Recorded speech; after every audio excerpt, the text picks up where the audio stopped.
Hello everyone, আমার YouTube চ্যানেলে তোমাদের সবাইকে স্বাগত জানাই। আশা করি তোমরা সবাই সুস্থ আছো, ভালো আছো। আজকে আমি তোমাদের সাথে তোমাদের ক্লাস 7 ইংলিশের যে বুকটা আছে তার লেসন 6 দ্য ভ্যাগাবন্ডের অ্যাক্টিভিটিগুলো সলভ করব। আগের ভিডিওতে আমি তোমাদের সাথে এর প্রত্যেকটা লাইন ধরে ধরে বেঙ্গলি মিনিংগুলো আলোচনা করেছিলাম, সমস্তটা বুঝিয়ে দিয়েছিলাম। কেউ দেখে না থাকলে চ্যানেলে গিয়ে প্লিজ এটা চেক করে নিও।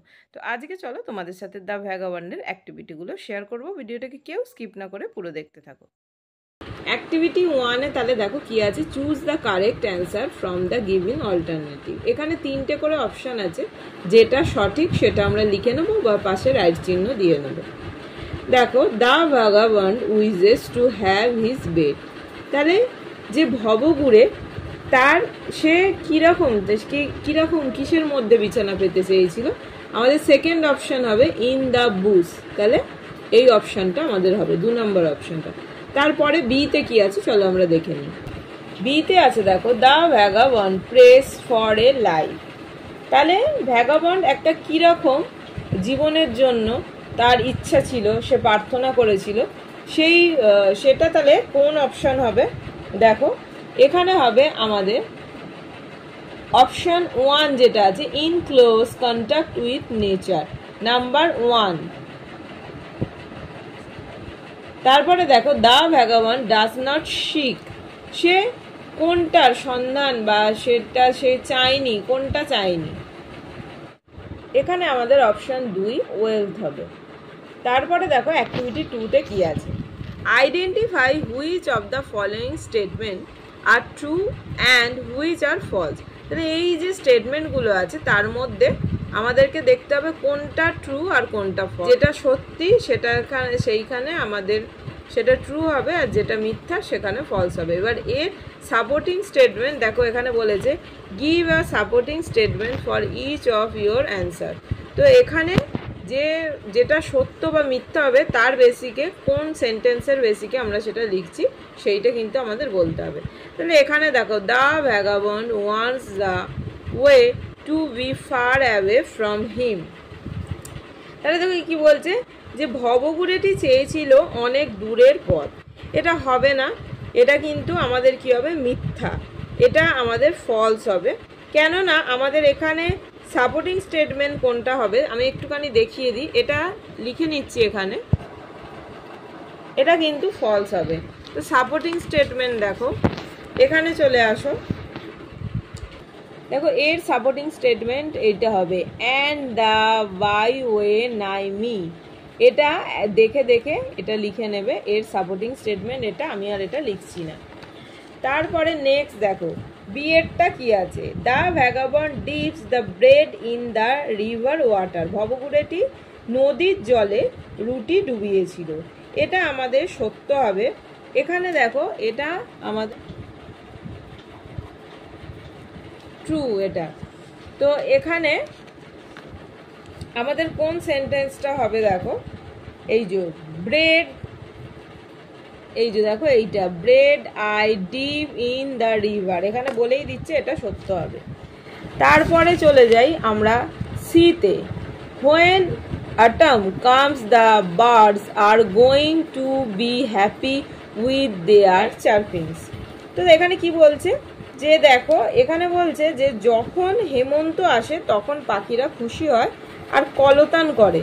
এটা মিথ্যা। কেননা এখানে আমাদের এর সাপোর্টিং স্টেটমেন্ট কি হবে, ওই যে গাছের ডালে পাখি যখন নীরব হয়, silencing the birds on tree, silencing the birds on tree যে সেন্টেন্সটা ছিল, দেখো এখানে যে সেন্টেন্সটা, এই যে silencing the bird on tree, তাহলে এইটা কিন্তু ফলস হবে। তো ফলস লিখে নিয়েছি।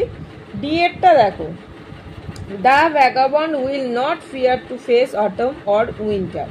বলছে যে ভবঘুরে হেমন্ত অথবা শীতের মুখোমুখি হতে ভয় পায়নি। আমাদের এটা কি হবে, এটা ট্রু হবে না ফলস হবে? এটা ট্রু হবে। তো দেখো এটা ট্রু হবে। এর সাপোর্টিং স্টেটমেন্টটা চলো দেখে নিই।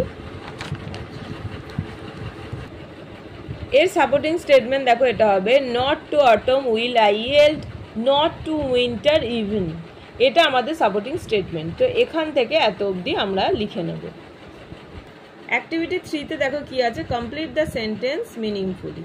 তো এই যেগুলো ব্ল্যাঙ্ক আছে সেগুলোকে আমরা মিনিংফুল সেন্টেন্স লিখে এগুলোকে আমাদের ফিল আপ করতে হবে। দেখো এতে আছে the vagabond is a person who, কি লিখে নিয়েছি দেখো, the vagabond is a person who is a homeless wanderer. তারপরে দেখো B, the vagabond wants a life of close contact with nature. Next, এগুলো সব বাংলা মানে আমি কিন্তু পড়িয়ে তোমাদের ভালো করে বলে দিয়েছি। তো কেউ যদি ভিডিওটা না দেখে থাকো চ্যানেলে গিয়ে দেখে নিও।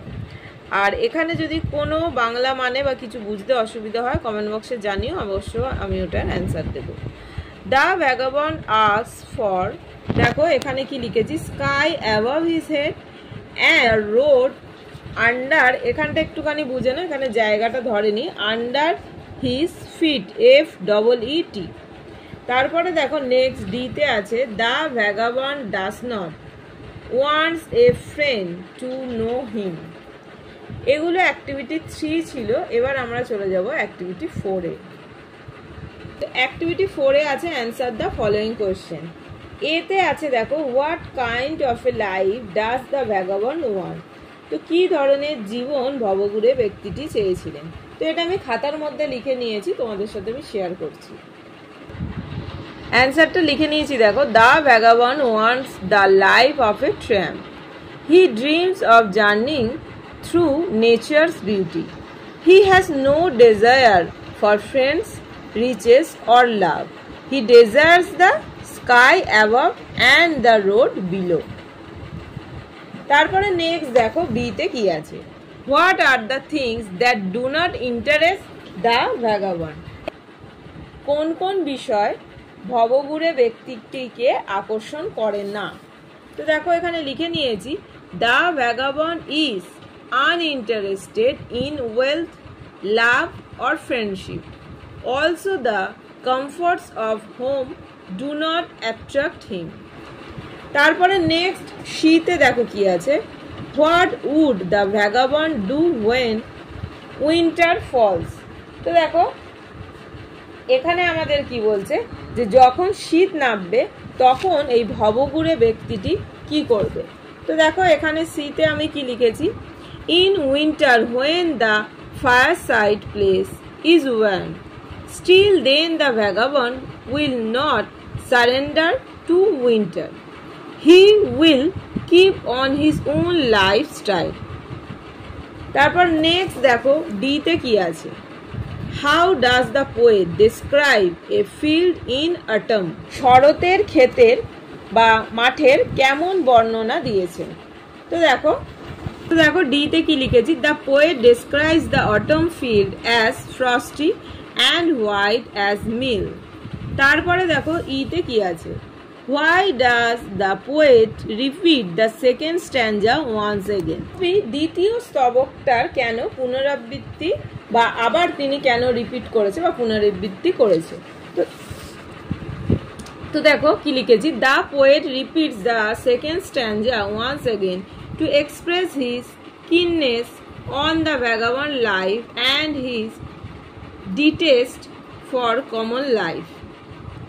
তারপরে দেখো next, what message does the poet want to give through the poem. তো পোয়েট কবি কি এই যে পোয়েম এই যে কবিতাটার থ্রু দিয়ে তিনি কি মেসেজ দিতে চেয়েছেন।